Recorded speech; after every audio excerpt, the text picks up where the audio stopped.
Yes. All right. So we go to stat tests. Two sample t-test, yes?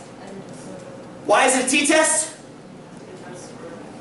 Because we're doing averages, so make sure we're using a t distribution. I think that's number 6 on your quiz. Which distribution? Definitely t. We'll get into chi-square next week. Chi-square and f. Those are the last 2 distributions, and we'll see why we care about those. All right. Now all you got to do is make sure this is reading your numbers correctly. We no longer have stats. We actually have data. We have data. Yes. Now you got to set this up properly. So you tell me how to set this up. List 1 is going to be L1. L1, right? Because now you got to remember, you got to think like a TI, which means pretend it's 1984. That means all the rage. High top, Air Jordans, neon colors, big hair. List 1 is where your data for population 1 is. Population 1 is the average score of the Core Plus math students.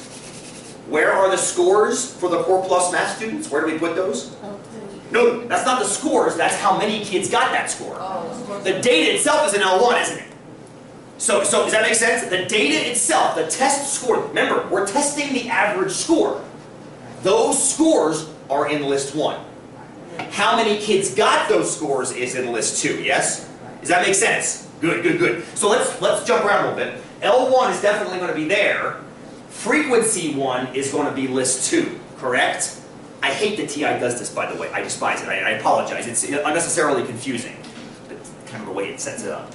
So, Core Plus, frequency 1, list 1, Core Plus. So their test scores are in L1. How many kids got that score is in L2. Let's back this out. So it's in focus. Is that fair? What's list 2 going to be? This is a bit of a trick question, honestly.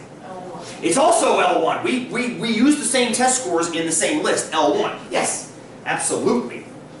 Why? Because we were lazy? No, because that's the way the data was given to me in the article. How about frequency 2? You guys are awesome. That's L3, yes? That's where the frequency for the traditional kids is. Let's take a look at that. This is the most confusing part of the whole thing, is right here. Just making sure you know where your data is. And it's one of those things you start learning in 243, you get it again in 244, you'll fully understand it when you start doing your own research. But you got to remember what you're testing. When you guys look at a t-table, a frequency distribution like you're looking at, students often forget where the data is. The data is in the left column. The right column is how many have that data point, the weights, the weighted average. Like when you do your GPA, the data is the letter grade you get in the class. The credits of the class, that's not what your GPA is all about. That's how often you have to count the letter grade you get. So that's the weight. Same thing here. I apologize if TI does it like this. I wish they would put X1, X2, F1, F2, or data 1, data 2, but they don't. I wish I want, they just don't do it. Cool? All right. Everything else, we gotta put our hypotheses in there. Mu1 is going to be, if we think what we're testing, Mu1 is going to be, oh, we're already there. It's already set up for mine anyway, less than Mu2. Beautiful. Pooled? Leave it on no. Absolutely no reason to pool anything. Calculator draw. I think you guys like drawing, yes? I think so. Before I hit go, though, I'm going to turn my box plots off. They'll get in the way. All right. I think we're ready to go. Boom, here she comes. Takes a little bit of time. Okay, I see some area. There it is, and it should be over there because it's a less than test. Let's see what we got here. What number's right here? 0. I heard a couple different answers, both of which are correct. 0, which is the center of every curve. And if you want to think about it as a numerical value or how it's derived, it's the difference between the two averages, Mu1 minus Mu2. You don't have to memorize that. We walked you through it last time. It was painful, if I remember correctly. You guys didn't care for that too much. I apologize for that. Frank? I hit do 9 accidentally, so I got this thing going on. Oh, turn whatever plots you have on off and then just run the test again. It'll take it all the way. So, Mu1 minus Mu2 is the difference in the averages between the Core Plus kids and the traditional kids. Notice that we got a negative value down here. There's your test statistic. Negative 2.2. Does it make sense that it's negative, first of all? Explain to me why it makes sense that it's negative. Explain to me. I'll pick on somebody else besides Danielle. You're doing great, sister, you're doing great. I'll pick on somebody else hiding back there in the dark. Tell me why it's negative and why it makes sense that it's negative. Actually, let's pick on people in the dark. Go, please. Me too is higher value than. Boom! Because we just observed, on average, the traditional kids are scoring higher on average than the Core Plus kids are. So mu2 is a bigger number on our data than mu1 is. So smaller minus bigger has to be negative. Boom! Thanks, sister. Very nice. Very nice. Now the question is, we saw that in the box plots, but the question is it statistically significant? This is what answers that question. What's the answer? Yes or no? Test statistic, negative 2.2, standard deviations below, p-value 1.5%, or 0.0145 if you want to use decimals, which you can do, it's okay. What do you think? Statistically lower? So give me step 9, the conclusion. Let me see hands, read it to me, start with the word it, and finish it off. Be brave.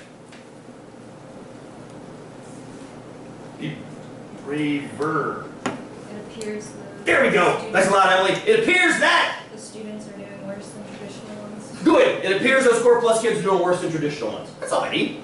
That's all I need. Appears they're doing worse on average. We haven't talked about how much worse. We've talked about worse. Please, Mikey. Since we have two different tables, should we specify that this is without calculators? Yes. Yeah. I mean, I should have written that down originally because I'm going to have you guys test with in a minute. Okay. Run the exact same test. Yeah. Without technology. But the idea would be in a formal report. That would be the header of the report. But yes, absolutely. Okay. Absolutely.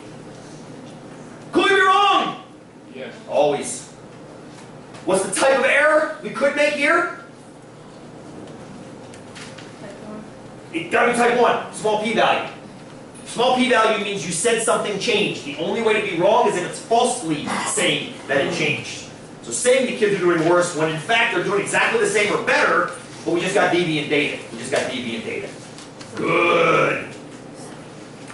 You guys ready? That's that one. That's without technology. You guys now, we're right about at 9 o'clock, so take your 5 if you need it. Wander around, get some air, get some water. And then test when they can use technology. And I'm not going to tell you which one I think is doing better, if any. I want you guys to figure it out based on that data. Okay? All right, take 5 if you need it. I'll turn technology off. I'll turn the camera off. We'll come back and we'll regroup. Yes.